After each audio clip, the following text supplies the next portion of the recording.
हैं और हमें उम्मीद है कि इलेक्शन कमीशन उन अधिकारियों के खिलाफ कार्रवाई करेगा या सरकार को निर्देश करेगा कि उन पर कार्रवाई हो।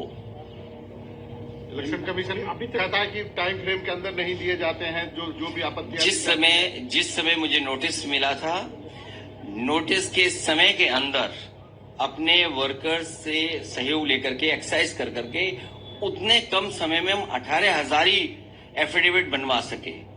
समय अगर हमारे पास और होता तो शायद एफिडेविट और मैं बना सकता था, लेकिन 18,000 एफिडेविट देने के बाद भी अगर कार्रवाई नहीं हुई है तो कौन भरोसा करेगा इलेक्शन कमीशन पर। और जो बाई इलेक्शन आपने, वो सामान्य चोरी नहीं थी, वो डकैती थी।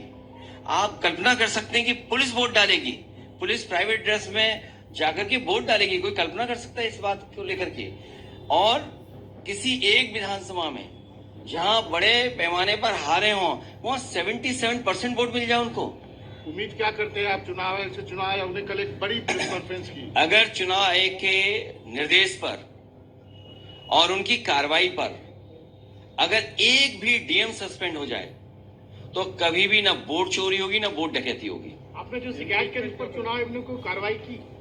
अभी तक कोई कार्रवाई नहीं की, क्योंकि लगता तो ये है कि भारतीय जनता पार्टी के इशारे पे ईसीआई चलता है। वो तो कह रहे हैं कि मैं तो पक्ष के साथ है, विपक्ष के साथ है। अगर ये बात है तो बीएलओ का हटाना, शिकायत की गई कि एक ही जाति या इनके बीएलओ नहीं हो सकते हैं। जिलाधिकारी कौन पोस्ट होंगे, प्रिसाइडिंग ऑफिसर कौन पोस्ट होंगे? 17, 19, 22, 24, 17 में कितने ट्रांसफर हुए? 19 में, 22 में, 24 में। अगर एक भी अधिकारी शिकायत पर ट्रांसफर हुआ तो बता दो।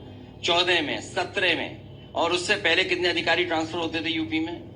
जो बीजेपी जिस अधिकारी की शिकायत कर देती थी वो तो डॉक्यूमेंटेड होगा ना, लेटर डॉक्यूमेंटेड होगा। ट्रांसफर किस अधिकारी का होगा वो डॉक्यूमेंटेड होगा।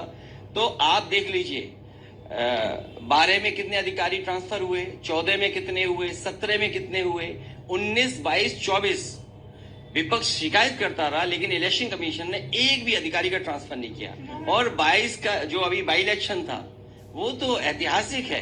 वो तो दुनिया को सीखना चाहिए कि डेमोक्रेसी कैसे चलती है। मैंने तो आपको भी निमंत्रण दिया था कि दिल्ली से पत्रकार आए और देखें यूपी में कितना निष्पक्ष चुनाव होता है। आप लोग आए नहीं, आप देख ही नहीं पाए निष्पक्ष चुनाव। मैं क्या कर सकता हूं उसके लिए? अगर आप आए होते तो शायद आपने निष्पक्ष चुनाव देखा होता।